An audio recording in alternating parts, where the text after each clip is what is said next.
Bonjour, c'est Gilles du site boursicoté.com. Voici l'analyse technique des principaux indices mondiaux pour cette journée du vendredi 7 juin 2013. Et donc, comme à l'accoutumée, je vous propose de bien mémoriser le graphe du CAC 40 présenté ici en vue daily. Et nous commençons tout de suite avec le DAX. Donc le DAX qui réplique bien la phase de baisse que nous constatons sur l'indice CAC 40. Le point haut ici qui a donné lieu à un nouveau point haut sur le CAC n'est pas répercuté ici sur le DAX et comme sur d'autres indices européens. Nous avons donc une baisse assez marquée sur cette phase de consolidation avec une grosse pression sur la bande de Bollinger inférieure. On a cassé les 38,2 mais pas encore ici ce sommet des 8074 qui correspond au sommet du 15 mars, puisque ce sommet a été enfoncé donc sur le CAC 40, donc on le voit sur la phase de consolidation, sous-performe l'indice allemand. Alors nous avons tout de même une phase de retournement. Si nous regardons du point de vue des retracements et Fibonacci, le 38,2 est enfoncé. Donc nous avons ici un premier contact possible sur les 8074, sur une cassure de cette zone.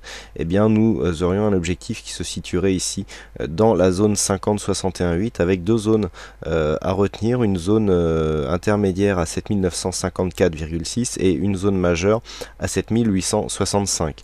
En dessous de ces deux zones, il y aurait donc un risque d'attaque des 61,8 qui donc augmenterait la probabilité d'obtenir un retracement total à 7418. Et si cette zone était cassée, eh bien les objectifs baissiers seraient vraiment très bas.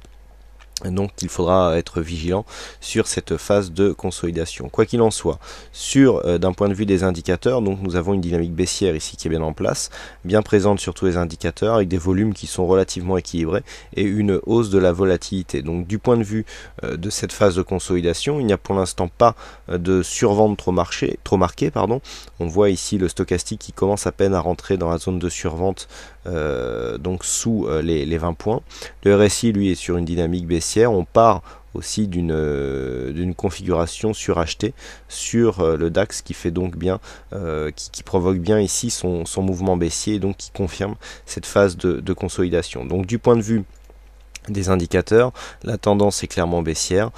Sur cette phase de 38,2, on peut craindre ici une cassure de la zone des 8074 qui confirmerait l'objectif qui se situe donc, je le rappelle, dans cette zone qui est comprise entre les retracements de 50% et 61,8% en retracement de Fibonacci.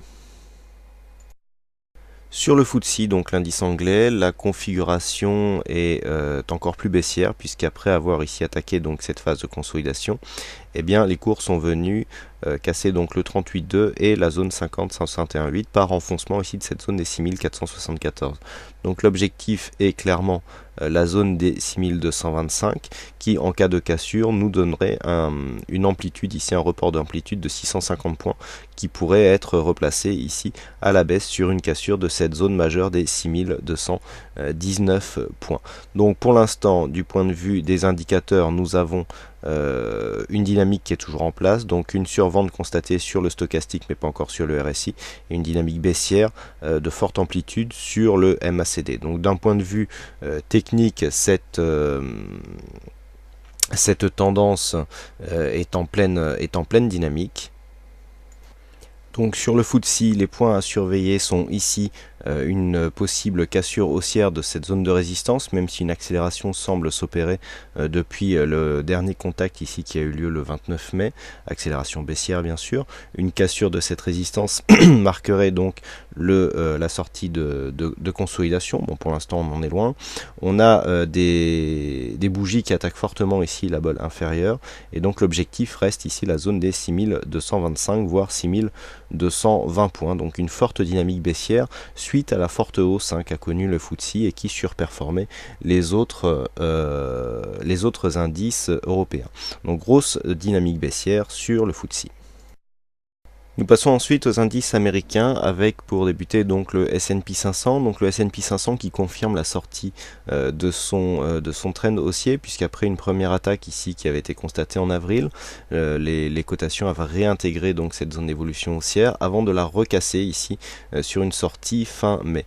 Donc on retrouve bien ici un schéma assez classique avec cassure suivi d'un retour donc sous la résistance, on est ici dans l'épaisseur du trait, avec confirmation donc de la sortie baissière. Alors, d'un point de vue court terme, par rapport à la dernière phase de hausse directe, nous situons entre, alors c'était un objectif qui était annoncé, nous nous situons ici entre la zone des 50-61,8, on peut se rapprocher, qui correspond ici donc à une zone de retracement donc sur la tendance directe que nous avons ici et qui correspond ici à cette dernière zone de point haut. C'était un objectif, pourquoi? Puisque cette zone de résistance ici, précédente zone de résistance qui est en train de devenir support, était une récente zone de point haut donc sur la point de vue, du point de vue court terme et se situait donc dans la zone 50-61,8. Maintenant, si les cours continuent à baisser, donc on voit ici la tendance baissière bien guidée ici par cette zone de résistance oblique, eh bien nous pourrions avoir ici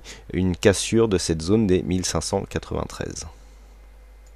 Du point de vue des indicateurs techniques, nous sommes toujours ici dans une dynamique baissière avec la sortie du RSI de sa zone de surachat, idem pour le stochastique qui commence à rentrer en zone de survente, et une dynamique toujours présente sur le MACD, même si nous pouvons constater ici que nous avons un affaiblissement sur la dernière séance. Des volumes assez équilibré, plutôt à prédominance baissière, avec une hausse de la volatilité qui a bien été répercutée sur le VIX, l'indice qui mesure la volatilité. Donc on a ici une dynamique qui est toujours en cours, avec, bon, du point de vue du MACD ici, un petit affaiblissement, mais qui ne se retranscrit pas. On a quand même les cours qui évoluent dans la zone 50-61,8, avec une sortie ici de la bolle inférieure qui valide donc un changement de flux, puisque nous avons ici sur une sortie de phase haussière donc un retournement, cassure de ce support oblique avec un bel enfoncement de la bolle inférieure. Donc ici un retour est attendu, on peut miser maintenant sur un rebond technique, mais après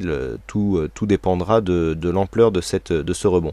Alors si on trace des retracements de Fibonacci sur la tendance globale, nous avons donc des retracements qui sont assez parlants. Alors on va enlever ceci, voilà, pour gagner en lisibilité. Voilà, cette zone correspond au retracement des 23,6%. Donc là on est venu tester cette zone, on a testé le support qui était juste en dessous, qui correspondait à une zone de précédent point haut.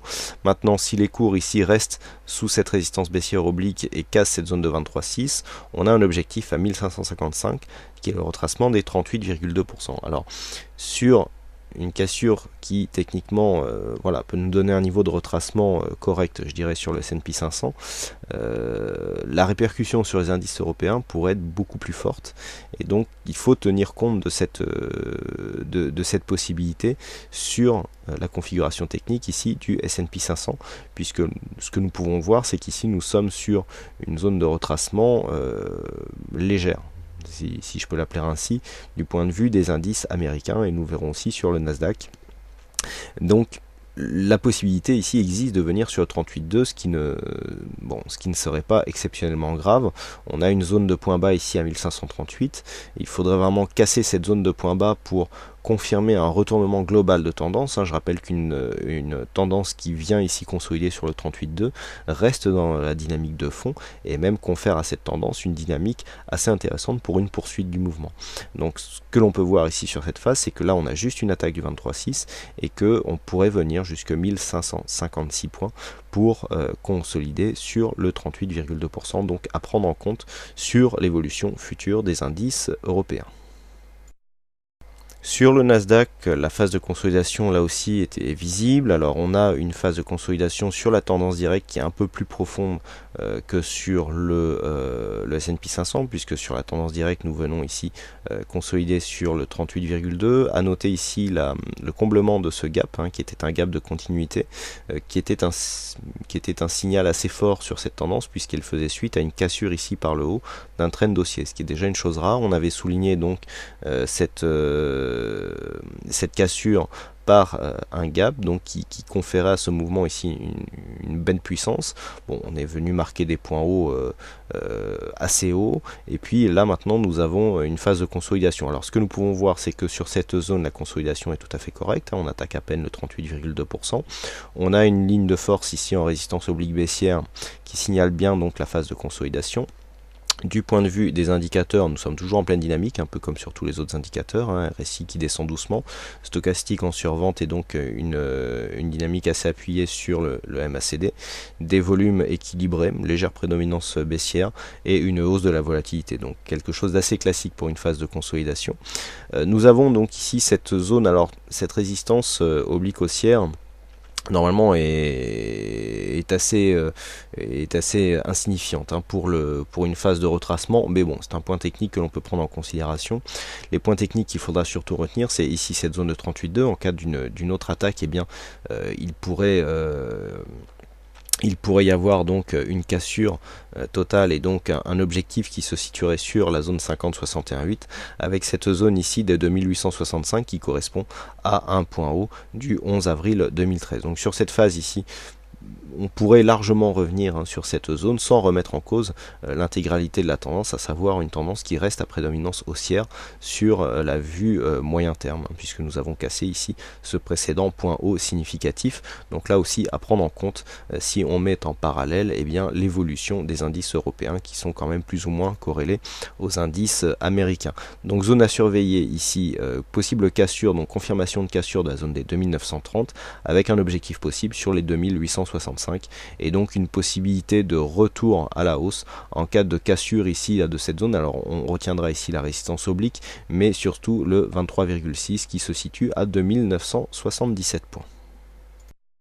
Et enfin nous terminons avec le Nikkei, donc le Nikkei qui suite à cette forte bougie baissière ici, eh bien nous gratifie d'une phase de consolidation. Alors là aussi on est venu tester la zone des 38,2%.